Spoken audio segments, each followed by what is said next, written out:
Hello friends, Patrick Burke here. It is mid-May 2022. What a market we have going on in the Niagara real estate market. There's so many conversations going amongst realtors, brokerage to brokerage, realtors to clients, people in the grocery store lineup. What exactly is going on? It was a seismic shift from January, February, March into April and now in May. So I'm here to try to make some sense of it for you. Let's get cracking. So yes, the market sort of, I guess you could call it, has an identity crisis. It's trying to figure out what it's doing. We talked about it in numerous vlogs, blogs, you name it, back in January, February, March, where we had lackluster or insufficient new listing inventory. In general, it was okay. January, though, was an absolute stinker for the availability of new listings. Meanwhile, up against that, we had unbelievable, unrelenting demand. You know, there was 18 offers. St. Catharines, for the span of about 2 or 3 weeks, was sitting 118 to 120% of asking across the board, which is bonkers. And so it really was characterized by an outrageous seller's market where sellers were elated and buyers were banging their heads against the wall because it was just making no sense. And we all agreed it was unhealthy. It couldn't carry on like it was because the numbers the market was spitting out were just, we'd never seen anything like it. So let's talk about new listings. I mentioned it tons of times before. If you take December off the table, because December is historically normally a weak month for new listing inventory, January 2022, the worst month in modern times, even compared to early 2020 when COVID arrived and absolutely KO'd the market. January 2022 was worse than that. So you fast forward to April's second highest number of new listings on record in modern times. So we went from the worst in January to the second highest in April in the span of 4 months. So that inventory build up against the pullback in demand. So inventory built March to April was up by 6%. The number of homes sold were down by 14% in that span. So that was the beginning of this diverging line where inventory build happened and demand pulled back. So then what's happened in May is equally or actually even more intriguing.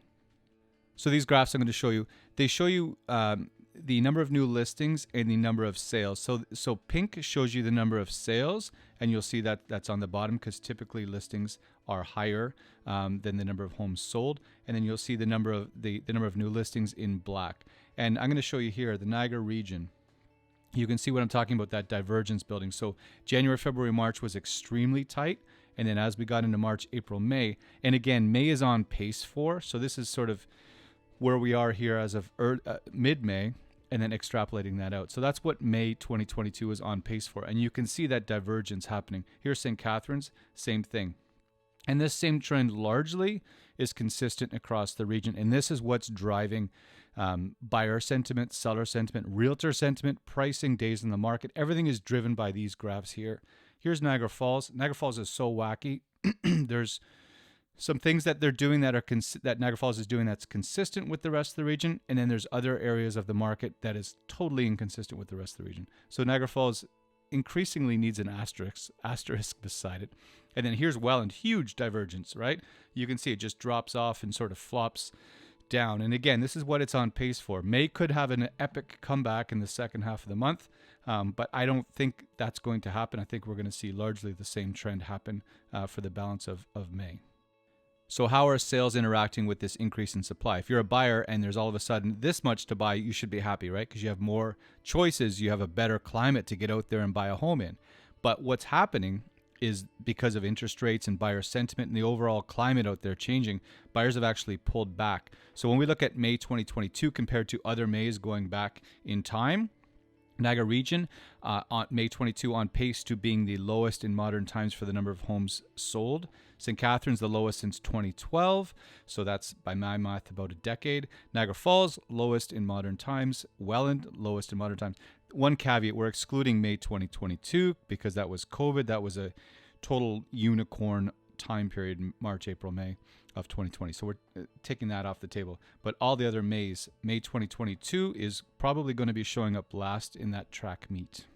So what does all this mean for pricing? So let's take a look at that. Going back to December 2021 through till May on pace for. So that gives us a 6-month time frame. A few things on that. First off, December 2021 to January 2022 for a lot of Niagara and for the Niagara region was a record-setting month as far as price increase. St. Catharines was up 17% from December to January. That is enormous. from my looking back, I couldn't find another month that had that big of a price increase in one singular month. So I wanted to put that in the graph to show you that leap that the market took, because after that you'll see that there's some settling back, as February and March appeared to be sort of peak prices for a lot of the region. So right here, the Niagara region, this will show you year to date, Niagara region at 857,000, but again, the price is off of its original peak, still up 21% over 2021's annual average sale price. St. Catharines, 772,000, up 20%, up 20%, even after coming off the peak back in February and March, still up 20% over 2021. Niagara Falls, 824,000. This is an example of Niagara Falls being a bit of a unicorn, because you can see the prices bouncing around there, but still up 24% over 2021. Welland, sitting at 716,000. Remember, 2021, the average sale price settled in at 590 or something like that. So they skipped the 600s altogether. Yes, it has settled down a bit, but not a lot. So it's still sitting there at 716, up 21% over last year. The thing with month-to-month average sale prices for a lot of the other cities, Lincoln, Fonthill, Niagara Lake, in a city where there's only 20, 30, 35 sales in a month, it goes all over the place, because you can have a sale, pull it up, pull it down, and then it makes you look and say, what the heck's going on there? It looks like an EKG report, right? So to sum up, I didn't do graphs for all the cities, but in general, they're all up. Just a quick buzz through. Fort Erie's up 19% year to date. I got it on paper. I don't memorize this stuff. Grimsby's up 22%, Thorold 28%, Niagara Lake 15%, Port Colborne 17%, Lincoln 22%, Fonthill 17%. So those are all big double-digit gains over last year. Historically speaking, a lot of these numbers, if they were to stop today, would be top 5 all-time years. So even though a lot of the cities are down from their peak numbers, again, they're still at pretty eyebrow-raising levels. Even though it feels different, right? But if we showed up at somebody's house and said, hey, your home is worth 20% more than it was last year, in any universe, that's good news for a home seller. All right, let's wrap this up. 3 things I think are worth watching. 1, buyer sentiment, buyer confidence, buyer overall climate. Same thing going for seller. And then overall days in the market, which is the absorption rate, which is how many homes are for sale, how many people want to buy them. So the first thing, buyer sentiment, their confidence level, interest rates, the stories they're hearing from family and friends, the headlines they're seeing or reading or watching. How does that impact where people are, ready to make that big leap and say, yes, let's do this, let's buy that house? Or they're going to say, let's wait and see what goes on because that guy over there just told me to do so. So how does that impact things? That's the demand piece, right? On the supply piece, how many sellers are going to say, holy cow, things might change. Let's try to get our money right now and sell. Are they going to rush the market? And all of a sudden, are we going to see that divergence happen even more? Does that carry into June? I'm not sure. And so that's the second piece, is the seller sentiment, the seller confidence, their urge to get something done. Are they buying too? Or are they just selling a property, period, right?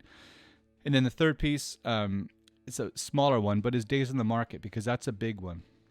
Both buyers and sellers watch that, because we were sitting at 8 days in the market. Realistically, if we didn't have offer presentation booked, we would have been at 2 days in the market. So then all of a sudden we're at 13, we're at 15. I looked yesterday at a whole bunch of homes for sale, and they were sitting up in the 21, 22 days. That's a big change, right? So both from the seller side of getting nervous, oh my gosh, we've been up for sale for a month, to the buyer side of saying that guy's been up for sale for a month, they smell blood. So how does that interact with the marketplace? How does that influence it, right? People's decisions, all that sort of stuff. So those are the 3 things that we're keeping track of.